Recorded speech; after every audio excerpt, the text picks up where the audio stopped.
Hello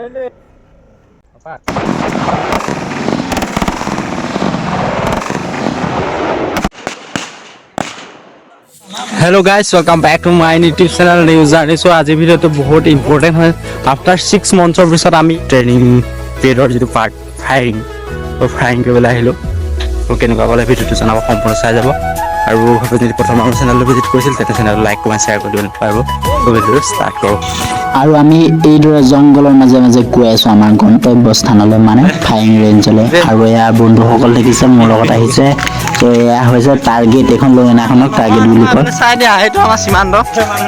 বহুত serious মানে ৰাস্তাটো বহুত বেয়া হয় সেইদিনা বৰষুণ দিছিল সেইবাবে আমি এইদৰে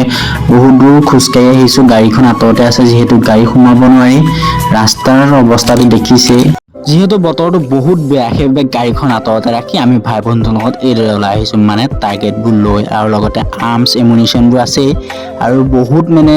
চিনচিয়াৰলি আমি এইবোৰ কাম কৰিব লাগিব যাতে আমাৰ কোনো ক্ষতি নহয় ক্ষতি মানে এইটো কাৰণে কৈছোঁ ইয়াৰ যদি এটা আৰ্মছৰ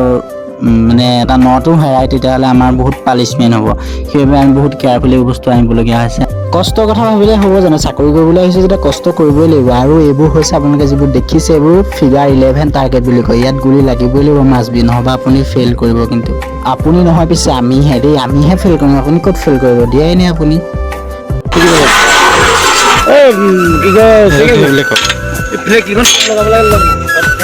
এটা মোক দায়িত্ব দি দিলে মেইন ফ্লেগ এখন দিছে এইখন ফ্লেগ এইখন ফ্লেগ মই এটা পাহাৰত মানে সেই সৰু দূৰত থকা পাহাৰটোত তাত মই এই দেখিছে আপোনালোকে বগা পাহাৰটো কাটি থৈছে তাতে মই এখন হাষ্টিং কৰিব লাগিব আমি আহিবৰ পিছৰ পৰা 1 মিনিটৰ বাবে শান্তি পোৱা নাই মানে আমি কিবা নহয় কিবা এটা কৰি থাকিবলগীয়া হৈছে যিহেতু ফায়াৰিঙৰ কথা আছে সন্ধিয়া আগে আমি যাব লাগিব সেইবাবে আমাৰ বন্ধুসকলে বিভিন্ন ধৰণৰ প্ৰয়োজনীয় কামসমূহ কৰি আছে আৰু ময়ো এই ফ্লেগখন লৈ একেবাৰে ওপৰত হাষ্টিং কৰিবলৈ গৈ আছোঁ আৰু যিবোৰ আপোনালোকে ফায়াৰিং দেখিছে এইবোৰ কয় 4x4 ফায়াৰিং টাৰ্গেট বুলি কয় এইবোৰত যদি 12 ইঞ্চিত গুলি লাগে পইণ্টৰ পৰা তেতিয়া তাক গ্ৰুপিং ফায়াৰ বুলি ধৰা হয় আৰু এটা গুলিত আপোনাৰ 10 নম্বৰকৈ আমাক ডিটাৰমিনেশ্যন কৰিছে 10 নম্বৰ পাব বুলি ওপৰত এখন লগাবগৈ লাগিব এই ফ্লেগখন দিয়া বিভিন্ন কাৰণ আছে মানে কোনো যদি ব্যক্তি পাহাৰৰ ওপৰত থাকে তেন্তে গম পোৱা যাব অতি শীঘ্ৰে আৰু জীৱ জন্তুৰ বাবেও মানে দেখিলে যাতে আঁতৰি যায় আৰু গুলি মাত শুনিলে এনেও গম পাবই কিবা এটা হৈ আছে সেই বিভিন্ন কাৰণত দিছে আৰু ইমান ভালকৈ নাজানো ভিডিঅ'টো চাই যাব হয় দেই আজি উঠিছোঁ ইমান এনেকৈ চব কেনেকুৱা ৰেঞ্জ ফায়াৰিং ৰেঞ্জে হয়তো এইটো মেপত চালোঁ গুগলৰ ইয়াত দেখুৱাইছে দেন এইটো দেওপাহাৰ ফায়াৰিং ৰেঞ্জ বুলি দেখুৱাইছে এনেই কল্যাণী পাহাৰ নে কিবা এটা বুলি কয় এইটো জেগা অহা নাই বাৰু আগতে কাম চুবলৈ আহিছোঁ যদিও পাহাৰটো ওপৰৰ পৰা চক তেনেকুৱা হৈছে এইফালে আমি ফাইনেলি পাই গ'লোহি তেওঁ খান্দি আছে গাঁতটো আৰু মুগুৰিত এখন ফ্লেগ আছে ভাগৰ লাগি গৈছে মানে ইমান ওখ উঠি আহিলোঁ চাওক আপোনালোকে সেইটো দেখিছে ভালকৈ ভিডিঅ' কোৱালিটিটো অহা নাই লাইটটো পোৱা নাই জংঘল গোটেইখন ভিডিঅ'টো কেনেকুৱা পালে জনাব আৰু অলপ আছে ভিডিঅ'টো চাব শেষলৈকে জনাওঁ কেনেকুৱা লাগিলে এটা পাই গ'লো মোৰ বন্ধু হিৰক গগৈ হেল্প কৰিবলৈ আহিছে সোনকালে থাকোঁ আজি ভাল লাগিছে নে ফায়াৰিং কৰিবলৈ আহিছে ফাৰ্ষ্ট টাইম 6 monthsৰ পিছত আফটাৰ 6 months পাৰ হৈ যোৱাৰ পিছতে আজি যে আমাৰ মিড-টাৰ্ম টেষ্ট আছে মিড-টাৰ্ম টেষ্ট এটা পাৰ্ট হয় ফায়াৰিং বহুত ইম্পৰ্টেণ্ট হয় এইটো পাছ কৰিবই লাগিব সকলোৱে শুভেচ্ছা জনালোঁ যিসকলে ফায়াৰিং টেষ্ট দিবলৈ আহিছে আৰু লগতে তেওঁলোকৰ যি আশা পূৰণ হওক গুলিবোৰ লাগক যাতে ভালদৰে আৰু যি চাহতৰ কষ্ট হ'ব লওক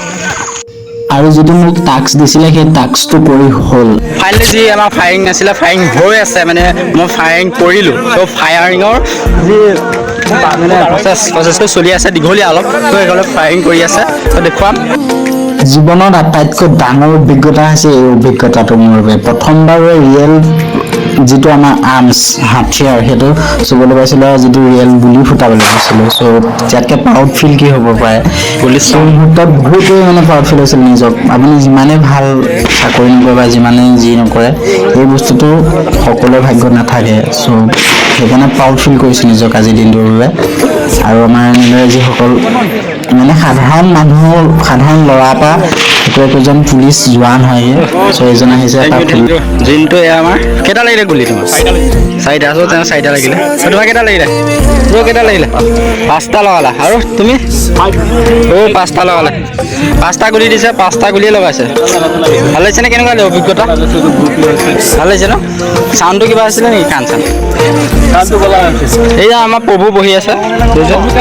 হ'ব কেইটা লাগিলে বিন্দাছ আছে কেইটা লাগিলে তোমাৰ 5টা কাণেদি নুশুনা হৈ আছে নেকি? তাৰপিছত তেওঁলোকৰ কাণ বোলে অকণমান বোলে গৈ গুচি গৈছে। কেইটা লাগিলে বোলে? মোৰ 5টাই লাগিলে, খালি 4টা কেনেকৈ লাগিছে অলপ মানে 2 ইঞ্চি ধুনীয়া শ্বুটাৰ হ'ব ভৱিষ্যতে দেই। 50 পাইছেনো তেওঁ? নাম্বাৰটো দি দিছে নেকি? হয় বাৰু, বহুত চাইছিলে। চবেই এনেকৈ কৰি আহিছে নিজৰ নিজৰ ফাইং। নিজৰ নিজৰ মাৰ্কছবোৰ কিমান পাইছে তেওঁলোকেহে জানে। তেওঁলোকৰ মানে কাণত অলপ প্ৰব্লেমেই দিছে, চাউণ্ডটো ফাৰ্ষ্ট টাইমৰ বাবে হয়তো বহুতৰ বাবে। এয়া ভৱিষ্যতে সেইটো ল, ফুল ল, সেইপাৰ ল, সেইপাৰ এটা গিফ্ট দি দিছোঁ দেই। Thank U.